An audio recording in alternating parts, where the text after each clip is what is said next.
नमस्कार, स्वागत है आपका बिहार समाचार में। बिहार की तमाम बड़ी खबरों की ओर बढ़ने से पहले एक नज़र सुर्खियों पर। बिहार में जाली रजिस्ट्री पर नकेल कसने की तैयारी, सरकार ने बदला दाखिल खारिज का नियम। जान लीजिए अब कैसे होगा म्यूटेशन। आरक्षण पर पटना हाईकोर्ट के फैसले से विपक्ष को मिल गया बड़ा मुद्दा। नीतीश के एक तरफ कुआं है तो दूसरी तरफ खाई। नीट पीजी की प्रवेश परीक्षा स्थगित, 23 जून को होने वाला था एग्जाम। अब ऑनलाइन खरीद सकेंगे बालू, मंत्री ने जारी किया निर्देश। अगर आप चैनल में नए हैं तो आपसे छोटी सी अनुरोध है कि चैनल को सब्सक्राइब जरूर कर दें। अब चले बढ़ते बिहार की तमाम बड़ी खबरों की ओर विस्तार से। इस वक्त की बड़ी खबर है कि बिहार में जमीन की जाली रजिस्ट्री पर नकेल कसने की तैयारी सरकार ने शुरू कर दी है। वहीं सरकार ने जाली दस्तावेजों के आधार पर फर्जी रजिस्ट्री को रोकने के लिए नियमों में बदलाव किए हैं। जहां राज्य में 20 साल से अधिक पुरानी रजिस्ट्री हुई जमीन का दाखिल खारिज या जमाबंदी बिना एडीएम की जांच के अब नहीं होगी। भूमि सुधार एवं राजस्व विभाग के मंत्री दिलीप जायसवाल ने यह जानकारी दी।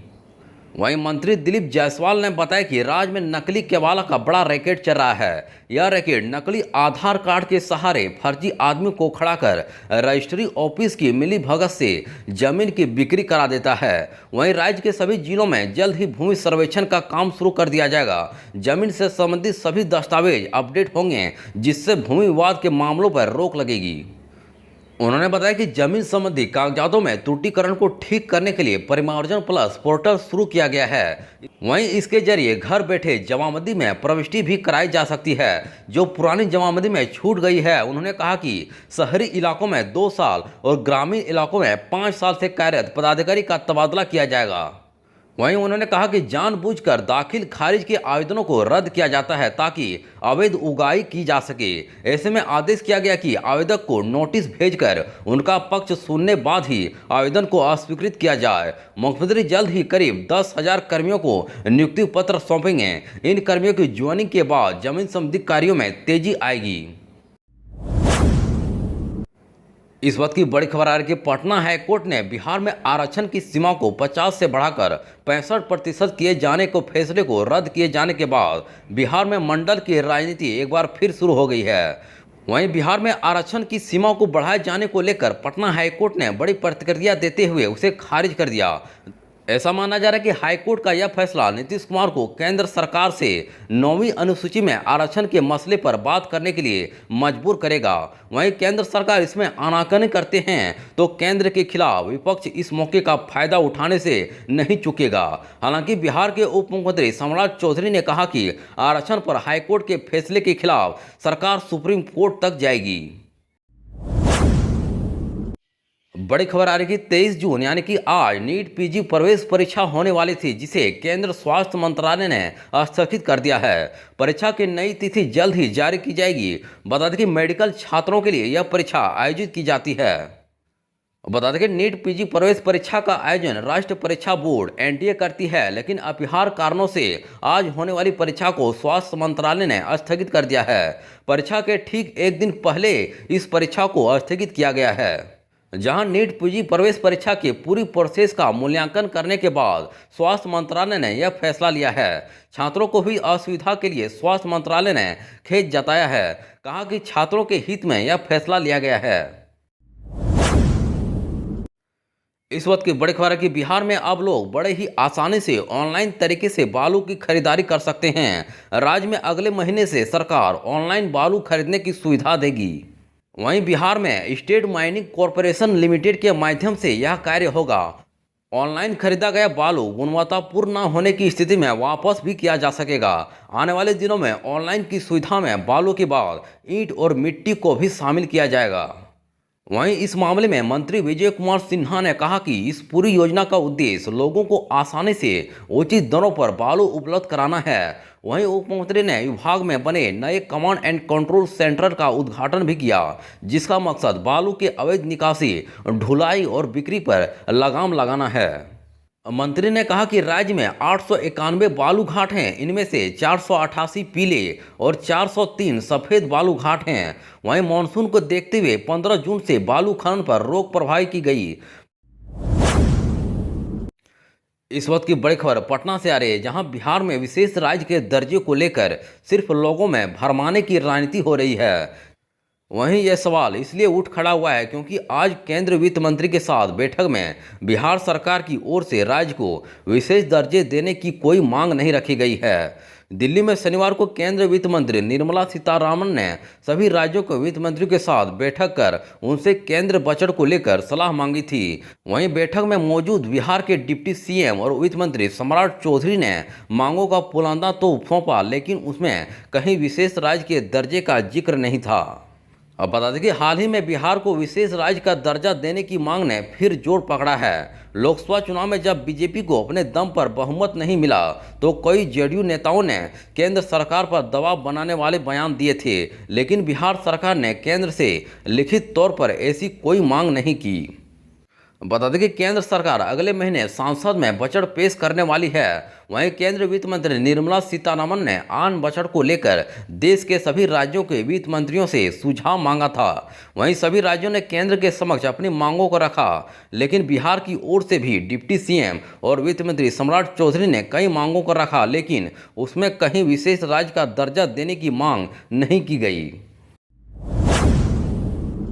इस वक्त की बड़ी खबर है कि पेपर लीक विवाद के बीच केंद्र मंत्री ने अब सख्त कानून लागू कर दिया है, जिसका मकसद प्रतियोगिता परीक्षाओं में चोरी और अनियमितताओं को रोकना है। वहीं इस कानून में दोषियों के लिए अधिकतम 10 वर्ष कारावास की सजा और 1 करोड़ रुपए तक के जुर्माने का प्रावधान है। दरअसल राष्ट्रपति द्रौपदी मुर्मू द्वारा सार्वजनिक परीक्षा अधिनियम 2024 को मंजूरी दिए जाने के लगभग 4 महीने बाद कार्मिक मंत्रालय ने शुक्रवार रात एक अधिसूचना जारी की, जिसमें कहा गया कि कानून के प्रावधान 21 जून से ही लागू होंगे। मालूम हो कि देश भर में यूजीसी नेट 2024 के प्रश्न पत्र लीक को लेकर जमकर विवाद चल रहा है। ऐसे में केंद्र सरकार अब यह कदम काफी अहम बताया जा रहा है। इस वक्त की बड़ी खबर है कि बिहार में सीवान में नहर पर बना बांध टूट गया, जिसका कारण पुल गिरने से अचानक आई तेज आवाज से इलाकों में हड़कंप मच गया। पिलर धंसते ही कुछ ही मिनट में पुल धड़ाम से गिर गया। इसके बाद हादसे में फिलहाल किसी के हताहत होने की कोई सूचना नहीं है। वहीं पुल ध्वस्त होने का लाइव वीडियो भी सामने आया है। घटना दौरंदा प्रखंड के रामगढ़ा पंचायत की है। वहीं बांध टूटने के कारण करीब 5 एकड़ में लगी फसल बर्बाद हो गई। वहीं पूरे इलाकों में पानी भर गया।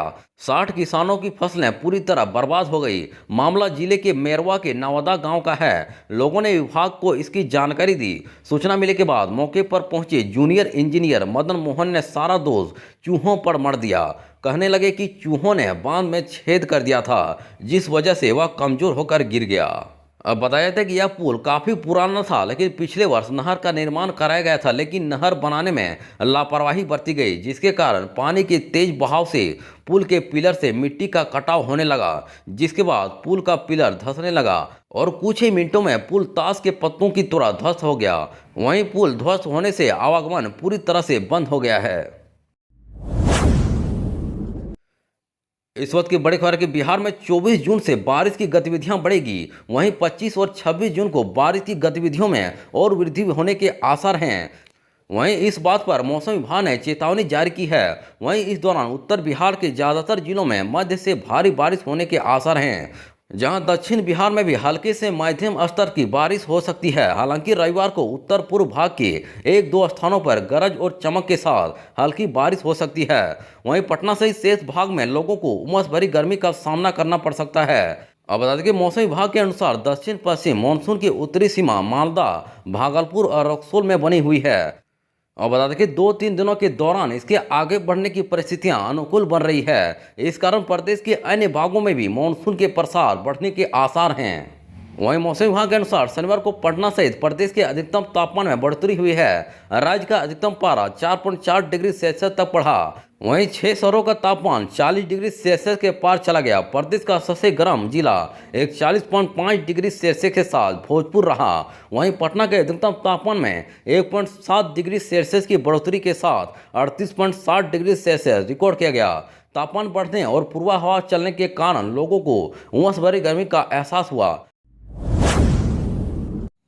इस वक्त की बड़ी खबर है कि देश के अंदर इन दिनों नीट पेपर लीक को लेकर काफी विवाद चल रहा है। विपक्ष सरकार पर पूरी तरह हावी है। इसी बीच शिक्षा मंत्रालय ने बड़ा फैसला लेते हुए नीट यूजी परीक्षा 2024 में कथित अनियमितताओं के मामले की व्यापक जांच की जवाबदेही सीबीआई को सौंपा है, जबकि इससे पहले यूजीसी नेट परीक्षा की जांच भी सीबीआई को सौंपी गई थी। दरअसल केंद्र सरकार ने यह घोषणा की है कि मेडिकल प्रवेश परीक्षा एनएटी में कथित अनियमितताओं की जांच सीबीआई को सौंपी जाएगी। प्रतियोगिता परीक्षाओं में कथित अनियमितताओं पर सरकार ने कई फैसले लिए हैं।